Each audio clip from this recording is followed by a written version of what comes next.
Yeah, all the high winds that we had yesterday are pretty much non-existent today. As you can see, all that smoke from the Boulder fire is just kind of pushing its way up the Front Range and kind of just sitting around.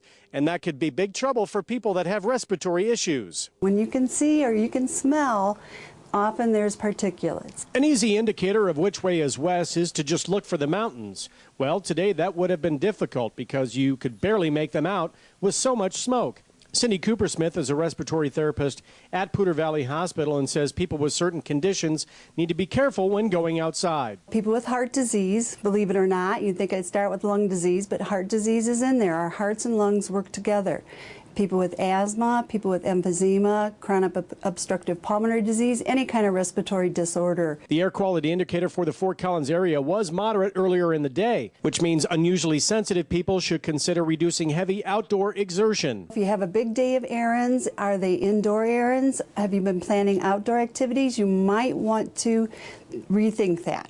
How about going to the mall or North Side Center, somewhere where you can exercise inside? You want your air filtrated somewhat today. If you have air conditioning, use it. Certainly the winds would help to blow the smoke out, but that would be bad news for firefighters trying to put this fire out.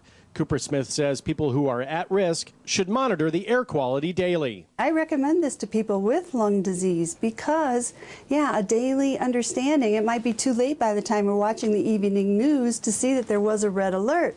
Sometimes, as right now, Denver's in red, we're at yellow. So kind of keeping an eye on that air quality. It's lovely that the government has these monitors so we can keep track of that right here in our backyard. Now, the good news is the fire did not increase as of this afternoon, but the bad news is that the air tankers have been grounded. They cannot fly through this because it's so smoky and the visibility is poor. Reporting in Fort Collins, Tom Livingston, Northern Colorado 5.